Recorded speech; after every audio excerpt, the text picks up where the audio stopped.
অস্বচ্ছভাবে তাদেরকে তালিকায় ঢোকানো হয়েছে এমনই অভিযোগ তুলে সোমবার আদালতের দ্বারস্থ হয়েছিলেন দাগি চাকরিহারাদের একাংশ। প্রায় 350 দাগি চাকরিহারা হাইকোর্টে মামলা দায়ের করেন। তাদের দাবি ছিল আগামী 7 ও 14 সেপ্টেম্বর নতুন করে যে নিয়োগ পরীক্ষা হতে চলেছে সেখানে তাদেরকে অংশগ্রহণের সুযোগ দিতে হবে। মঙ্গলবার সেই আবেদনের শুনানি হয় কলকাতা হাইকোর্টের বিচারপতি সৌগত ভট্টাচার্যের বেঞ্চে।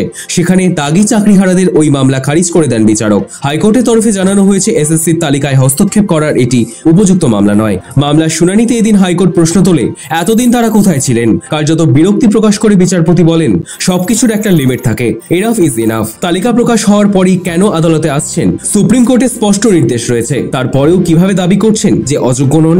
বিচারপতি সৌগত ভট্টাচার্য আরও জানান, সুপ্রিম কোর্টের নির্দেশেই স্কুল সার্ভিস কমিশন 1806 জনের অযোগ্য তালিকা প্রকাশ করেছে। পাশাপাশি পরীক্ষায় বসতে চেয়ে সুপ্রিম কোর্টের আরও 2টি মামলা বিচারাধীন রয়েছে।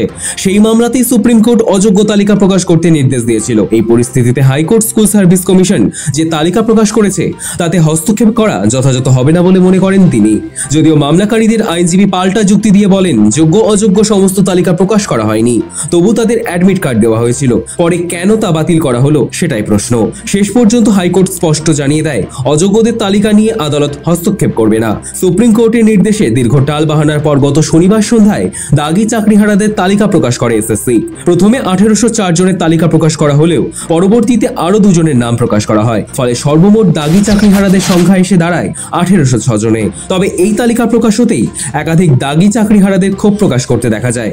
তাদের অভিযোগ, সুপ্রিম কোর্টের নির্দেশ মেনে নয়, বরং অস্বচ্ছ পদ্ধতিতেই তালিকা তৈরি হয়েছে। এরপরই নতুন নিয়োগ প্রক্রিয়ায় অংশ নিতে চেয়ে হাইকোর্টের দ্বারস্থ হন দাগি চাকরিহারাদের একাংশ। ব্যুরো রিপোর্ট, সময় কলকাতা।